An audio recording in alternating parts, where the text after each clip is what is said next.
a la parte central de este culto a nuestro Dios. Y vamos al libro de Daniel. Vamos a leer del capítulo 2, vamos a leer del versículo 1 al 23 alternadamente, como lo solemos hacer. Cuando lo tengan a la vista, por favor se ponen de pie.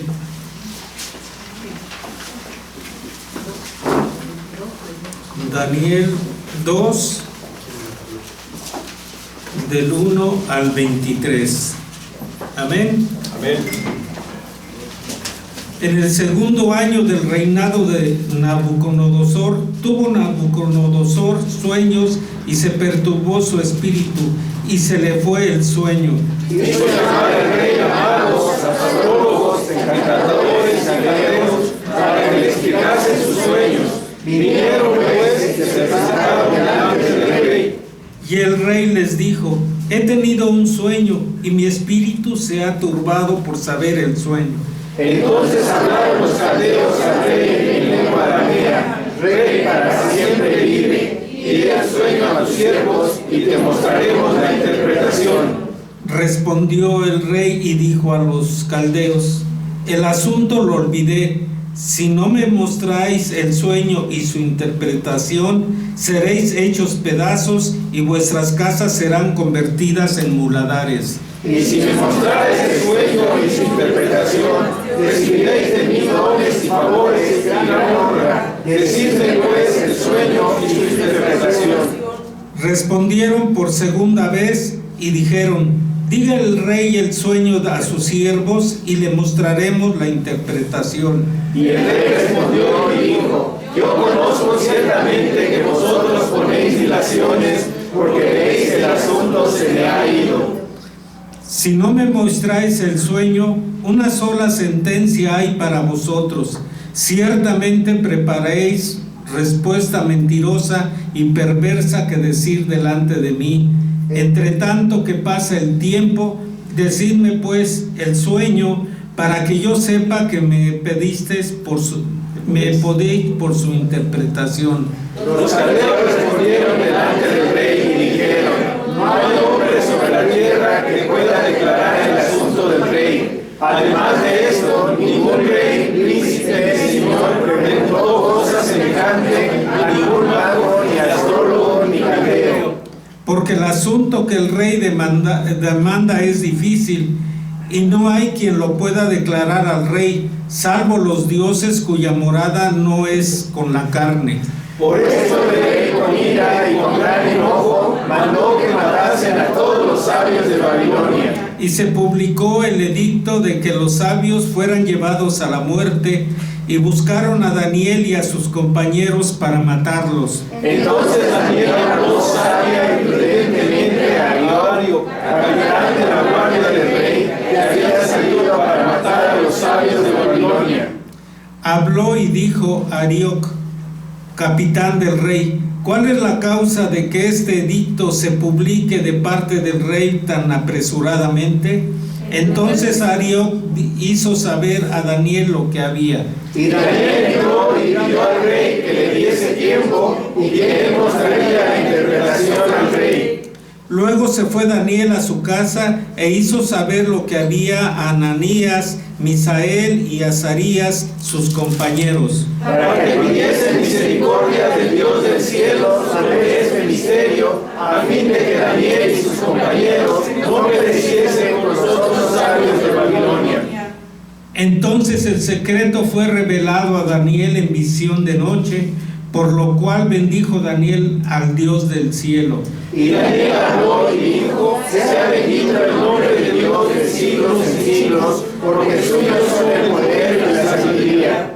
Él muda los tiempos y las edades, quita reyes y pone reyes, da la sabiduría a los sabios y la ciencia a los entendidos. Y él revela lo profundo y lo escondido, conoce lo que está en tinieblas y con él mora la luz. A ti, oh Dios de mis padres, te doy gracias y te alabo, porque me has dado sabiduría y fuerza, y ahora me has revelado lo que te pedimos, pues nos has dado a conocer el asunto Vamos a responder a esta lectura entonando la alabanza número 69, la primera Navidad. Himno y melodía tradicional inglesa, traducción anónima.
Le doy lugar a nuestro pastor que trae el mensaje, su adviento, la meta de la historia.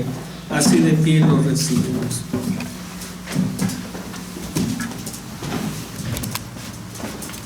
Les invito, hermanos, a abrir una vez más la escritura. Y lo vamos a hacer en el mismo libro de Daniel, en el capítulo que hemos leído. Este capítulo es un tanto extenso. Ahora vamos a leer solo los versículos 27 al 30. Versículos 27 al 30, y lo vamos a hacer juntos. Unámonos en esta lectura y hagamos de manera armoniosa. Dice la palabra: Daniel respondió delante del rey diciendo: el misterio que el rey demanda, ni sabios, ni astrólogos, ni magos, ni adivinos lo pueden revelar al rey. Pero hay un Dios en los cielos, el cual revela los misterios, y él ha hecho saber al rey Nabucodonosor lo que ha de acontecer en los postreros días. He aquí tu sueño y las visiones que has tenido en tu cama. Estando tú, oh rey, en tu cama, te vinieron pensamientos por saber lo que había de ser en lo porvenir, y el que revela los misterios te mostró lo que ha de ser. Y a mí me ha sido revelado este misterio, no porque a mí haya más sabiduría que en todos los vivientes, sino para que se dé a conocer al rey la interpretación y para que entiendas los pensamientos de tu corazón. Amén. Bendito soberano Señor, te damos gracias por la palabra que acabamos de leer, y rogamos, bendito Señor, que nos des también la bendición de entenderla, y de ella también, Señor, tener provecho en nuestras vidas, de manera que en nuestro vivir, en nuestro diario vivir, Señor, tu palabra nos vaya formando. Te pedimos, Señor, esa bendición en Cristo Jesús. Amén. Amén. Tomamos nuestros lugares, hermanos. Como dijo el hermano, los que pueden. Yo estoy de pie, dijo el hermano.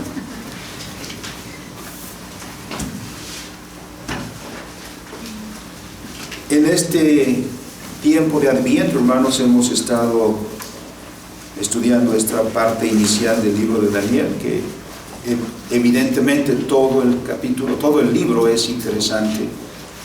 Nos da una visión muy interesante acerca de la historia.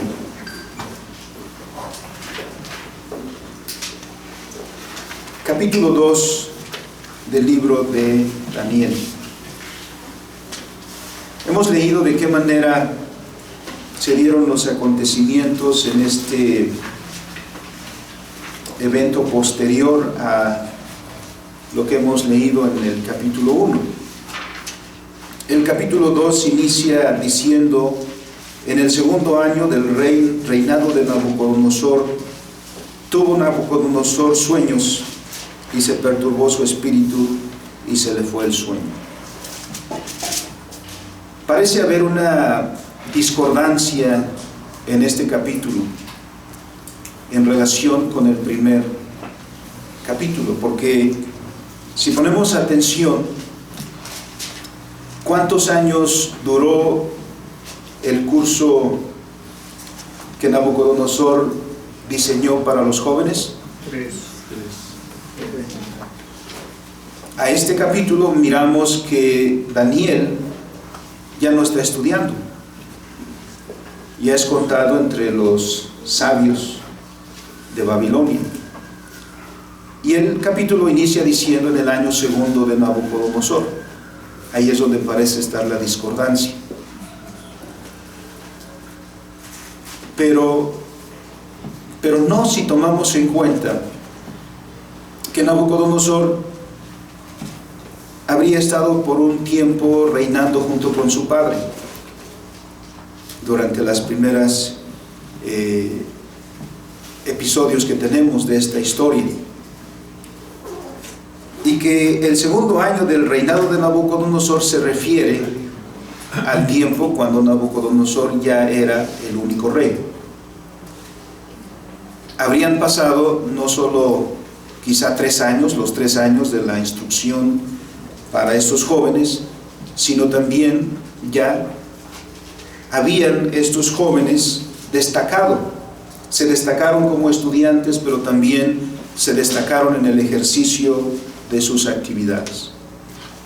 Pero es en este contexto, no es en este punto en el que nos detendremos, sino este es el contexto para la historia relatada en este punto. Un día Nabucodonosor tuvo sueños. Esto no es extraño. Todos tenemos sueños.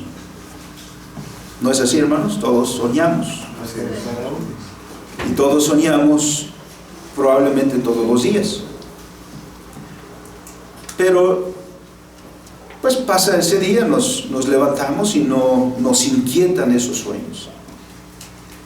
Pero probablemente sí hay sueños que causan esto, que nos desconciertan, que nos preguntamos cuál es su significado. Y no han sido pocos los que han sacado tajada de esto, ¿no? La gente está tan inquieta por saber qué significan los sueños que hay quienes se dedican a interpretar los sueños. El Señor, que es el que se revela en esta parte, como lo dice el mismo Daniel, Dios es el Señor que revela todas las cosas. Dios es el que da a conocer todas las cosas a los hombres. Y aquí, por supuesto que está la intervención de Dios. Y es a donde apuntamos. Pero ¿qué motivó los sueños o el sueño que perturbó a Nabucodonosor? Un día, Nabucodonosor, dice el versículo 29, por lo que hemos dicho, a este punto el reino de Nabucodonosor se habría consolidado. Parece que habían quedado ya atrás las guerras, todos aquellos momentos en los cuales el imperio babilónico se estaba extendiendo. Pero pasamos de ese tiempo a la consolidación. Y un día, dice Nabucodonosor, estando en su cama, como muchos de nosotros, para conciliar el sueño estamos pensando en las ocupaciones que tuvimos durante el día. Si se presentó una dificultad, estamos pensando sobre eso, cómo le vamos a hacer, cuál será la solución, etc. Un día Nabucodonosor estaba en su cama. ¿Y qué le ocupaba en sus pensamientos? Era un rey. Había luchado mucho, había logrado muchas cosas, había extendido su imperio, pero Nabucodonosor es finito. Lo querramos o no, nos vamos haciendo viejos. Y llega un momento en el que Nabucodonosor se pregunta, ¿qué va a pasar en el futuro? No solo qué va a pasar, no es un interés curioso solamente en decir qué va a hacer en el futuro, sino qué va a hacer de lo que he hecho. Porque en algún momento de nuestra vida llegamos, hermanos, a pensar eso. Hemos trabajado arduamente en la vida, nos hemos dedicado con todo nuestro esfuerzo a algo, hemos luchado por algo. Hay muchas cosas que nos cuestan mucho en la vida. Un estudiante tiene que dedicarse si de verdad quiere alcanzar las metas que se ha trazado. Un padre de familia trabaja arduamente porque tiene una meta para su familia. Alguien que tiene una empresa trabaja también arduamente para que su empresa prospere. Porque todos tenemos metas en nuestra vida. Pero dentro de todo eso, de repente tenemos un tiempo en el cual nos preguntamos, ¿a dónde va todo esto? ¿Qué sucederá con todo esto? Babilonia es un imperio enorme. Nabucodonosor se podría estar preguntando, ¿qué pasará con Babilonia después, cuando él ya no esté? ¿Seguirá siendo el imperio que es, el imperio que él ha formado? ¿Cuánto durará? Porque pues Nabucodonosor también ha visto otros imperios. El mismo imperio de Babilonia se impuso a otros imperios que estaban antes. La pregunta es, ¿a dónde van todas las cosas? ¿Cuál es el propósito si nos extendemos más? ¿Cuál es el propósito de todo lo que hacemos? De todo lo que sucede en nuestra vida personal, pero también en el mundo. Todos los días escuchamos de acontecimientos en el mundo, eventos en el mundo. Pero nos preguntamos más cuando escuchamos de eventos adversos, una guerra, un conflicto en alguna parte, una crisis económica. Son en esos momentos que nos preguntamos, ¿a dónde irán todas las cosas? Porque no son tampoco pocas las ocasiones en que al estar reflexionando sobre todo eso, mucha gente llega a tener un punto de vista pesimista del futuro. inicia una guerra, inicia un conflicto entre naciones y llegamos a pensar si acaso no será esta la tercera guerra mundial, y de ser así, significa que se acabará el mundo. Nos preguntamos todo eso. Y si llegamos a ese punto de vista, nos preguntamos entonces, ¿ha sido en vano todo el esfuerzo que hemos hecho por las cosas que hemos logrado? ¿Todo lo que hemos alcanzado terminará en qué? ¿En nada? Un punto de vista pesimista tenía el predicador cuando decía: alguien se levanta todas las mañanas muy temprano y va a la cama muy noche, pero nunca disfruta del fruto de su trabajo. Muere él, y quien disfruta de lo que nunca trabajó es otro. Eso parece una ironía de la vida, y no son pocos los que tienen un punto de vista así. Así que quizá podemos entonces atisbar un poco de lo que pensaba Nabucodonosor. No sé si había visto las noticias o había leído los periódicos.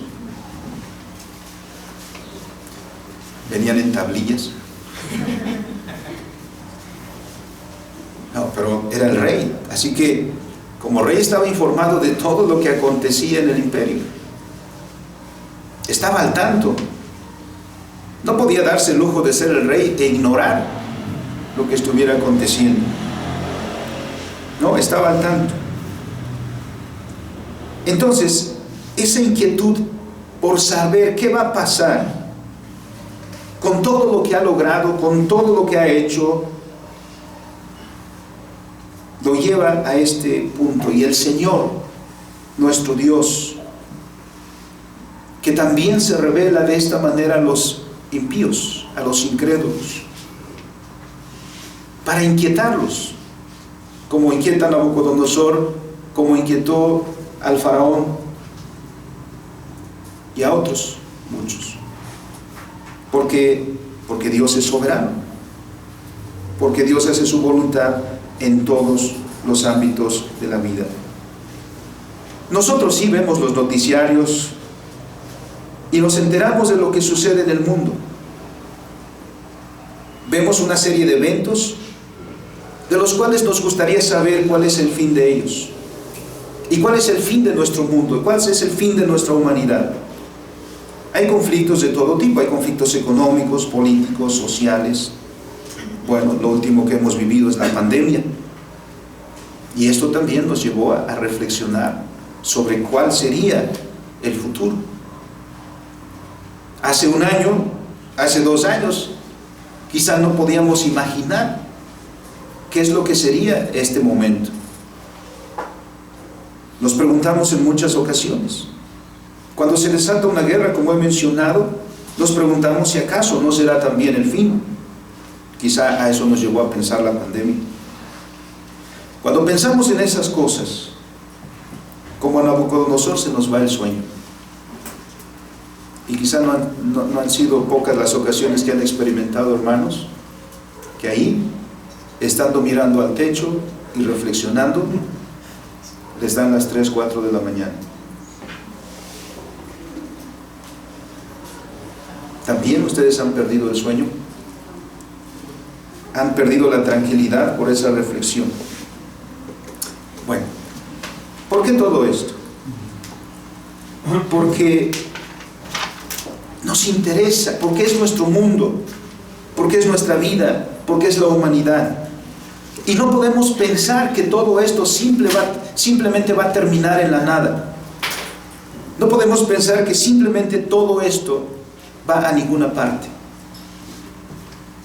Cuando reflexionamos un poquito, cuando filosofamos, dirían algunos, un poquito sobre el tiempo, nos preguntamos, ¿a dónde va el día de hoy, y el día de mañana, y el día de pasado?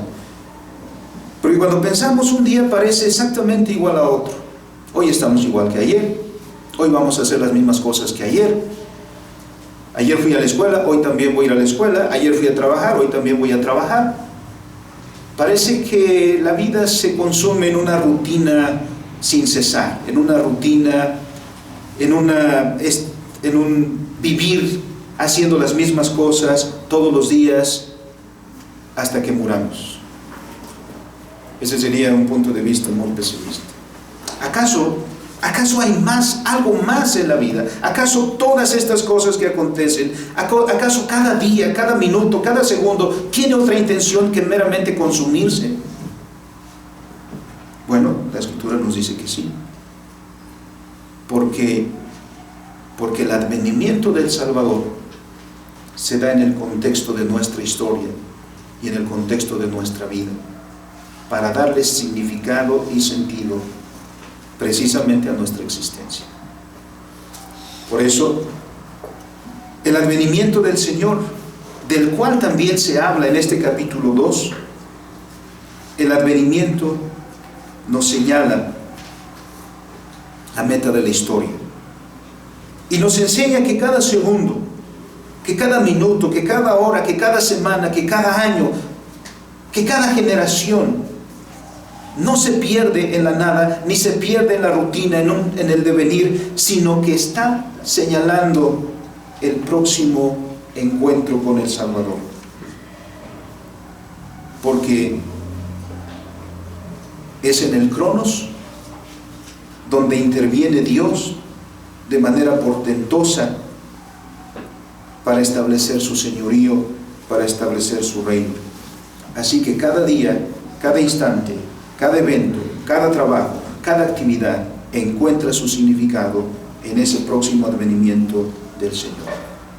No se trata entonces la vida de pasar el tiempo, o como dicen otros, de matar el tiempo o de consumir el tiempo.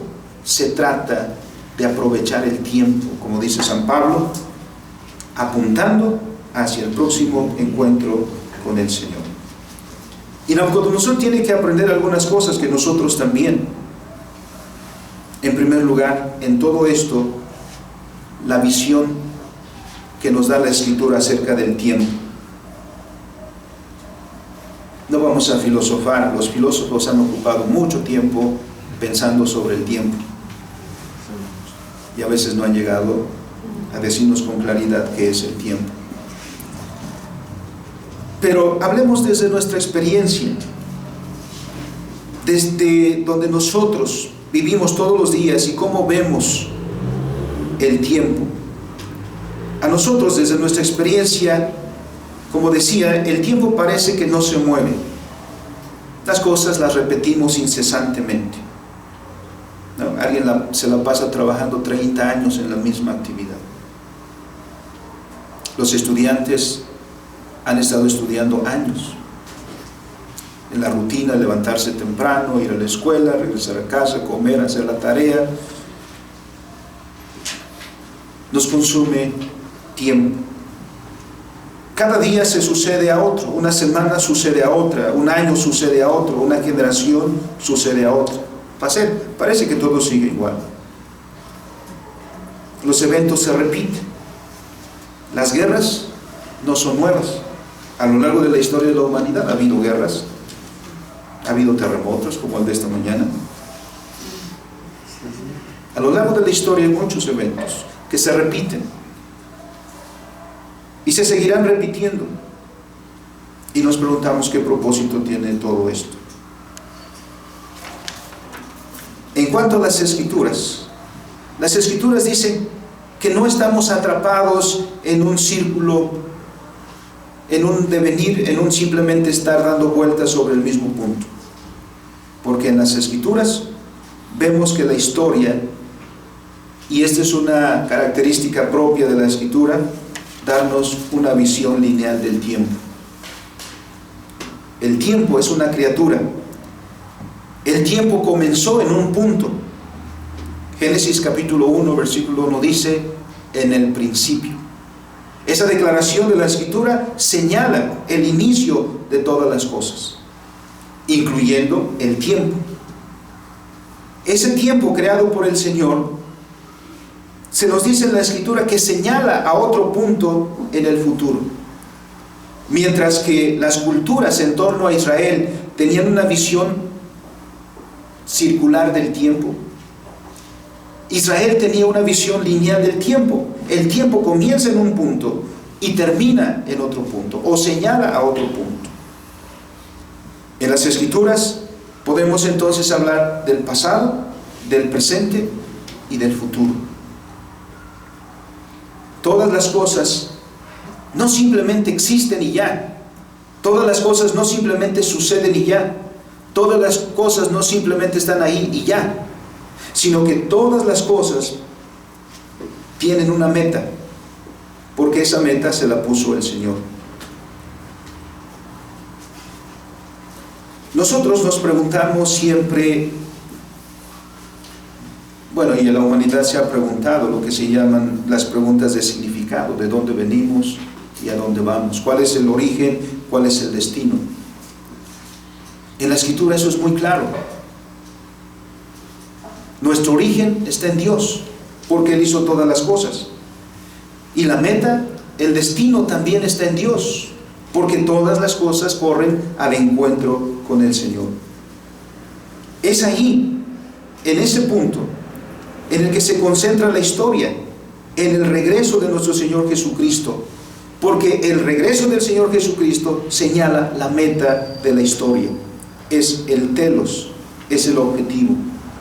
Todo comenzó, nos dice la Escritura, en Edén, un huerto, pero no permanentemente es un huerto, porque en el huerto Dios puso al hombre para que desarrolle la creación de Dios, y por el trabajo cultural que el hombre hace, todo aquello que era un Edén se convierte en la Nueva Jerusalén. Corremos ahora al encuentro de la Nueva Jerusalén, como el libro de Apocalipsis nos dice. La redención en Cristo Jesús no es simplemente un regreso al pasado, es un avance hacia el futuro, a la redención del tiempo y a la redención de todas las cosas. La Escritura nos lleva a que miremos allá. Y aunque nosotros no somos eternos, porque no vamos a estar todo el tiempo, lo que hacemos, el tiempo que Dios nos da de vida y aquella misión que el Señor nos da para que hagamos con nuestra vida y el tiempo que Dios nos da, no se pierde, porque en Cristo ese tiempo permanece. ¿Qué dicen las Escrituras acerca de los que mueren? ¿Que se han perdido en la nada? No, que continúan sus obras. No están con nosotros, pero sus obras con ellos siguen. Porque ¿quién garantiza la permanencia de lo que hacen? Es Dios. Porque Él pone todo esto para que nosotros nos esforcemos todos los días, para que nosotros no nos preguntemos como Nabucodonosor: ¿y qué será de todo esto? El apóstol Pablo nos da una visión en 1 Corintios. Cuando hay un conflicto entre los hermanos, un conflicto de liderazgo, el apóstol Pablo dice una sencilla cosa: yo sembré, Apolos regó, pero el crecimiento, el que está detrás de todo eso, es Dios. Entonces, nuestra vida, lo que nosotros hacemos, no se pierde en la nada. Se perderá porque no tendrá significado si se hace sin Cristo. Pero si se hace en Cristo las cosas permanecen, porque son para la gloria de Dios, porque son obradas en el contexto de la comunión con Dios. Y aunque nosotros ya no estemos, lo que hayamos hecho permanecerá en Cristo. Es por eso que nosotros trabajamos con esfuerzo, con dedicación, porque lo que nosotros hacemos será el trabajo sobre el cual edificarán la generación que viene. Y en tanto que vamos trabajando, estamos apuntando hacia la próxima venida del Señor Jesucristo.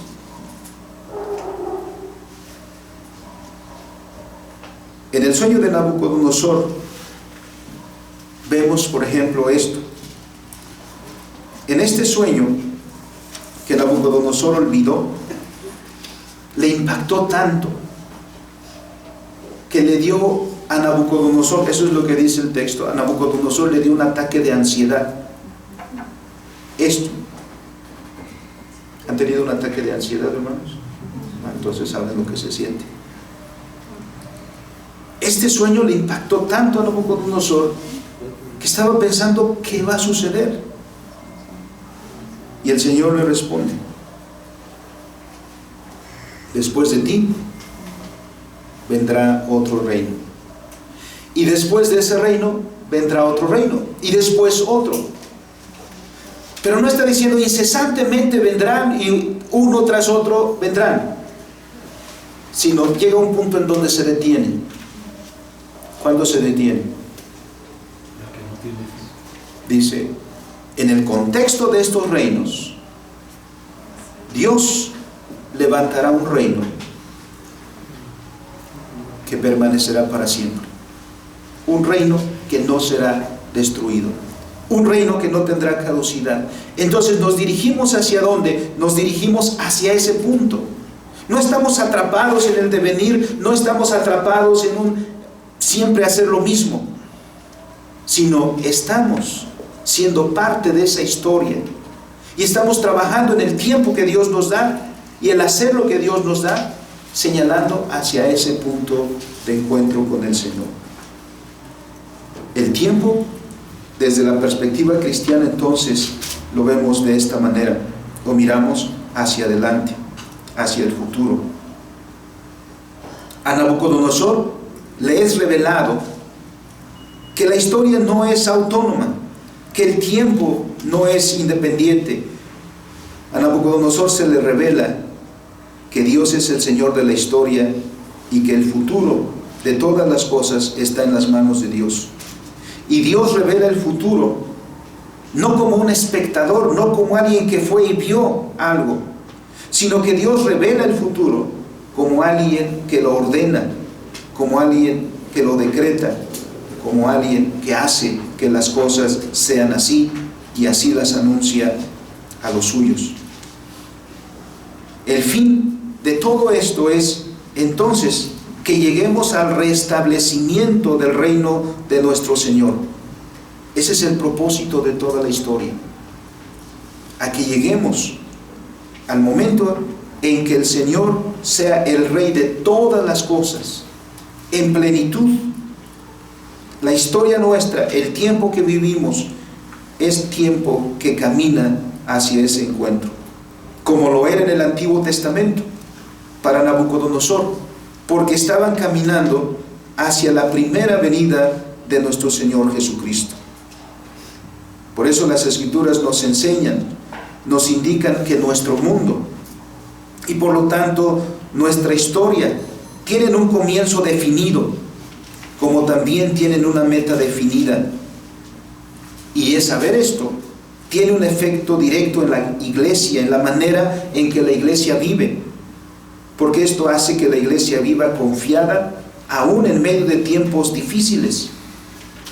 Porque ¿quién es el que controla la historia? ¿Quién es el que la dirige? Es Dios. Así que aún en los momentos más difíciles no hay razón para tener miedo, no hay razón para espantarse. Dios hace su voluntad en nosotros. Y eso es lo que se encuentra también aquí. No solo que entonces que el tiempo es lineal y que un día cada vez nos acerca más, un minuto nos acerca cada vez más al encuentro con nuestro Señor. Este día del Señor estamos más cerca que hace una semana. El día de hoy estamos más cerca de esa venida que hace 10 años. Y mañana lo estaremos todavía más cerca. Entonces, enfoquémonos a ello. Lo segundo que Nabucodonosor debe aprender es precisamente que Dios es el Señor de la historia. Nabucodonosor quería saber qué significa el sueño. ¿Qué quiere decir todo lo que soñé?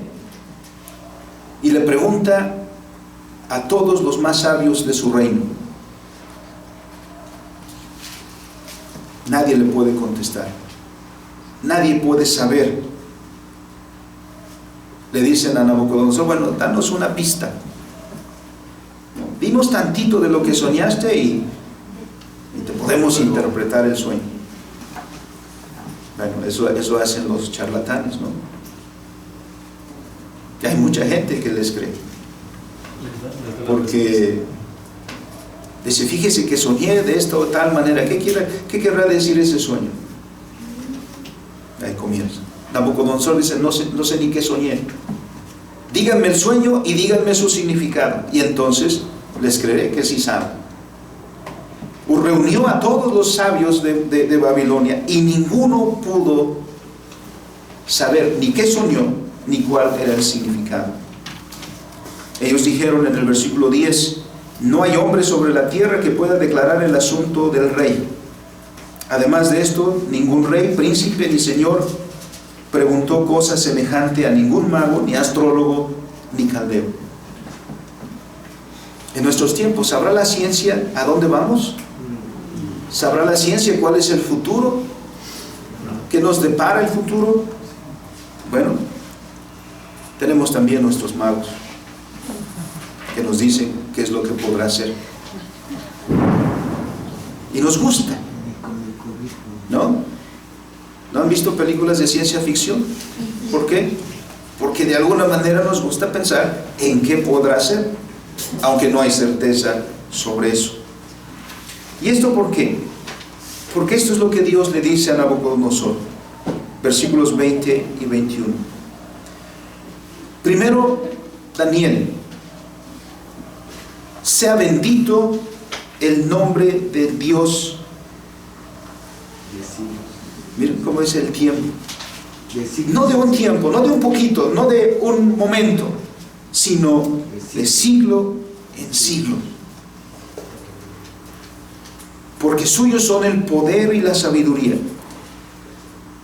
El tiempo está en las manos de Dios. El tiempo es una criatura de Dios. El tiempo es un siervo de Dios, si lo podemos decir así. Porque nada acontece en el tiempo que no sea ordenado por Dios. Miren cómo dice el versículo 21. Es Dios, ese Dios soberano, ese Dios poderoso y sabio. Él es el que establece los tiempos. Él es el que establece los tiempos. Y nosotros también debemos entender eso, hermanos, que Dios es el Señor de la historia, Dios es el Señor del tiempo. Por eso Dios ordena nuestra vida. Dios quiso enseñarnos eso cuando señaló en Israel el séptimo día. ¿Acaso es que solo el séptimo día es del Señor y los otros 6 no? No, era para enseñarnos que el tiempo es del Señor. ¿Y acaso ahora el día del Señor es simplemente el día que le estamos dando nosotros al Señor? No, el resto del tiempo es del Señor. Nuestro tiempo es del Señor. ¿Quién determina nuestro tiempo? ¿Quién determinó que naciéramos? ¿Y quién ya ha determinado el día cuando nos vamos? Y ni toda la ciencia, ni todos los medicamentos, ni todos los cuidados van a contradecir ese día cuando el Señor dice ya, preséntate a pasar lista. ¿Quién es el que da inicio a nuestro tiempo y le pone fin a nuestro tiempo? Es Dios. Es Jehová nuestro Señor. ¿Por qué entonces nosotros a veces nos sentimos dueños del tiempo? ¿Por qué nosotros actuamos como si el tiempo fuera nuestro?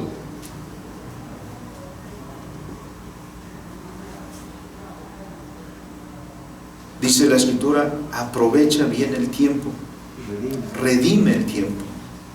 Tú debes redimir el tiempo, porque esta es tu vocación delante del Señor. Dios no solamente crea todas las cosas, Dios sigue siendo el Señor de todas las cosas. Dios sigue presente en la obra de sus manos, manifestando su cuidado amoroso en toda la obra de sus manos. A esto le llamamos providencia. Esta es la obra de seguimiento que Dios da a su creación, siendo esta en una forma dinámica, no estática, sino en una forma dinámica. La obra de Dios continuamente se lleva a cabo en su mundo, por medio de su palabra, para sostener y para dirigir toda la creación, porque es del Señor. El Señor no ha renunciado a la obra de sus manos.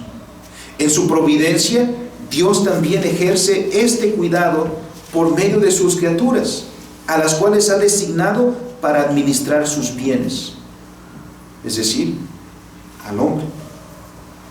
Y aun cuando el hombre, después de la caída, ha perdido la capacidad de conocer a Dios por sí mismo, Dios, sin embargo, no ha perdido el control de la obra de sus manos. El apóstol Pablo nos recuerda, por ejemplo, en Romanos 13:1, no hay autoridad sino de parte de Dios. Y esto se refiere a todos los órdenes de la vida.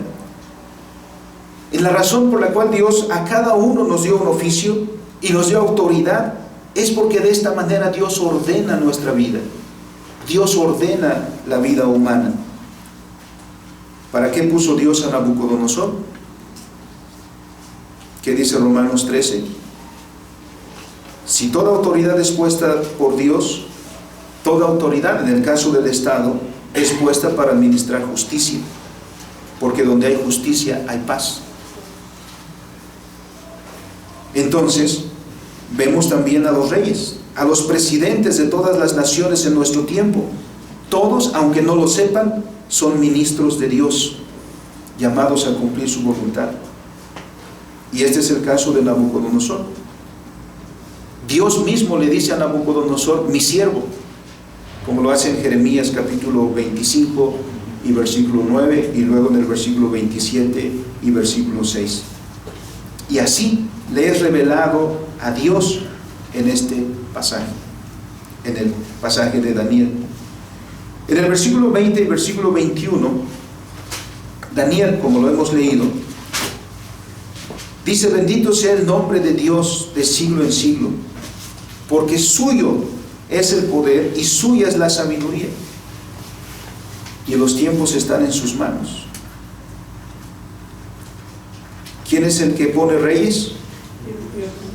¿Quién es el que los quita? Es Dios. Nabucodonosor se pregunta en alguna ocasión, ¿cómo llegó a ser el rey? ¿Y cómo llegó a tener este dominio? ¿Cómo llegó a formar este imperio que se llama Babilonia? Por supuesto que en algún momento llega a exaltarse. Y cuando se exalta a sí mismo, Dios lo pone en su lugar. ¿Por qué? Porque dice Daniel en el versículo 35, interpretando el sueño, pero principalmente en 37. Tú, oh rey, eres rey de reyes. ¿Por qué? Pero desde la óptica de Nabucodonosor, ¿qué podría pensar él? Soy como diríamos, un buenazo en la cuestión militar. Tengo un ejército poderoso. Somos un país económicamente muy fuerte. Esos elementos podrían estar presentes. Pero la Escritura habla confesionalmente y ve atrás de eso. Y dice, tú eres lo que eres porque el Dios del cielo te ha dado reino, poder, fuerza y majestad. Es decir, todo lo que eres, todo lo que has hecho y todo lo que has logrado ha sido por Dios. Ok, nosotros no somos Nabucodonosor, ni tenemos ese poder, ni tenemos esa autoridad, pero se aplica lo mismo. Todos nosotros somos lo que somos, tenemos lo que tenemos, no por la capacidad nuestra, no por la astucia nuestra, no por la inteligencia nuestra, no por la sagacidad nuestra, sino porque Dios te lo ha dado, porque de Él son los tiempos, porque todas las cosas están en sus manos, porque Él dirige todas las cosas conforme a su voluntad. Por eso el Señor dice, no tengas miedo. Todas las cosas van a un fin. Esto es lo que hace que el apóstol Pablo diga, ¿quién nos separará del amor de Dios? Y después, antes en todas estas cosas somos más que vencedores. Los tiempos que vivimos son difíciles, pero además de todo esto, ¿cuál es la meta del tiempo? Y la meta del tiempo es la venida del reino de Jesucristo. Aquel sueño nos lleva al versículo 44.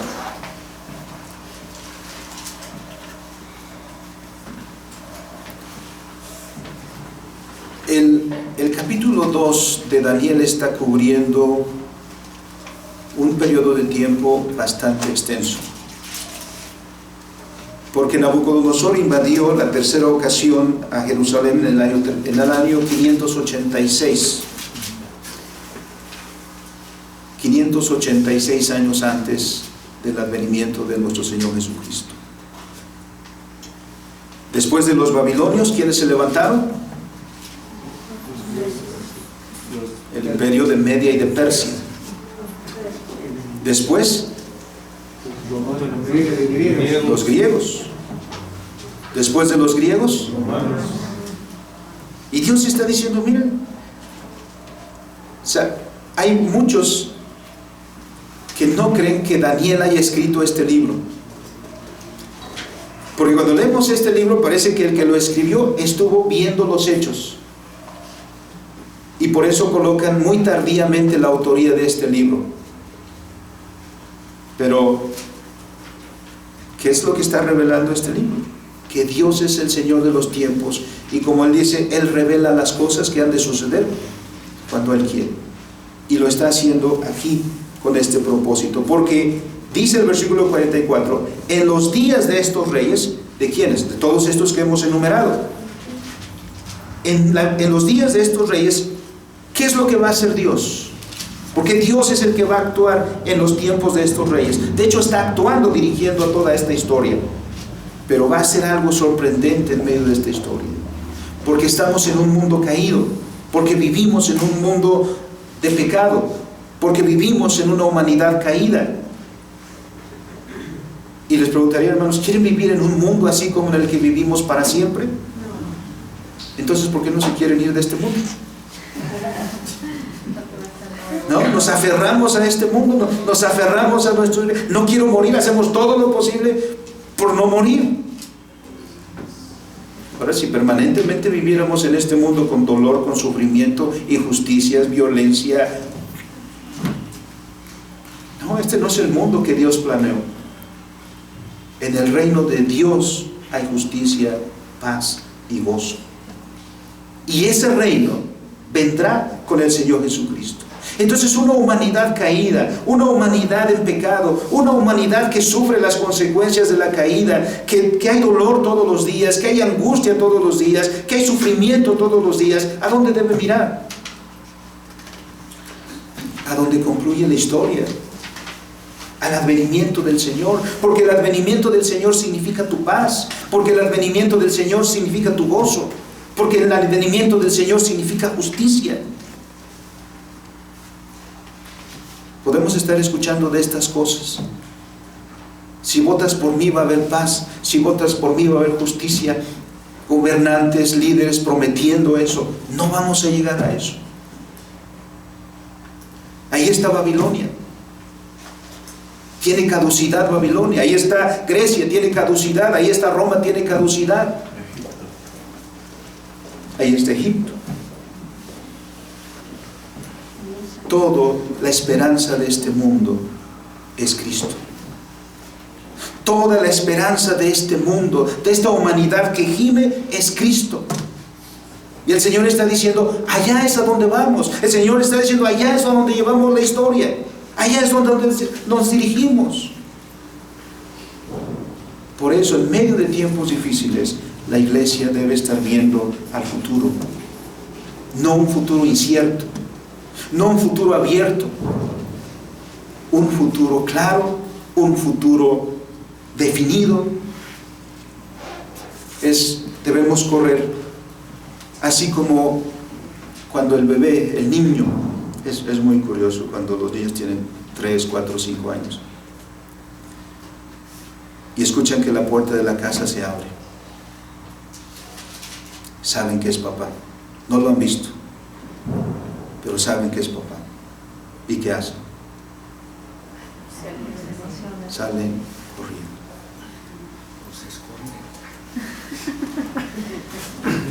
Bueno, escóndete si has pecado. ¿No escuchan, hermanos? ¿No escuchan la voz del Señor que viene? ¿No escuchan la puerta que el Señor abre, que dice el Señor, voy? Entonces corramos hacia donde Dios nos llama. La historia, el tiempo, corre a su consumación.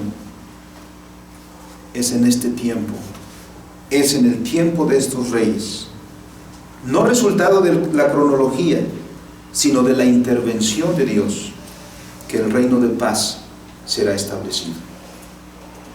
Por eso cantamos, al mundo paz nació Jesús. Ya no lo vamos a cantar así tal vez, porque ya nació el Señor, pero a lo mejor vamos a cantar, al mundo paz, el Señor llegó, el Señor regresó. Si el Señor nos regresa y nos llama, igualmente gozosos seremos. Y si el Señor viene en esta generación, ¿están listos, hermanos? La historia, el tiempo llega o está dirigiéndose a esta meta, la venida del reino de nuestro Señor. Vamos a orar. Bendito Dios y Padre, Señor, muchas gracias por toda tu misericordia y toda tu bondad para con nosotros. Que un sueño como el de Nabucodonosor no nos quita el sueño, porque estamos seguros en tus manos. Y podemos decir como el rey David, en paz me acostaré y asimismo dormiré, porque solo tú, oh Jehová, me haces vivir confiado. Y no solo para el descanso, Señor, sino para todas las actividades. Solo tú, Señor. Saber que tú creaste todas las cosas y las sustentas en tu providencia. Saber, Señor, que tú eres el Señor de la historia y tú diriges la historia a tus propósitos santos, y que toda la historia se concentra en el advenimiento de tu reino, nos hace vivir confiados. Por lo tanto, ahora somos llamados también a proclamar tu venida, a estar pronto, Señor, para recibirte y a proclamar al mundo que tú vienes pronto. La gloria sea para ti, Señor, y el gozo y el regocijo para tu pueblo que tiene esta esperanza. Amén. Amén.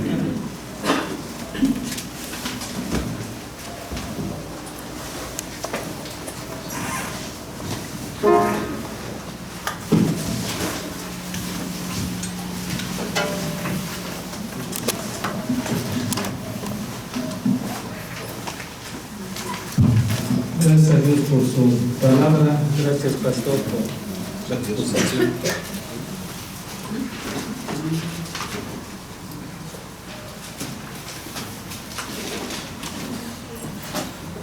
Vamos a responder entonando la alabanza número 68. Otra vez naciones escuchad. Compuesta por John J. Thomas y traducida por Eleazar Z. Pérez.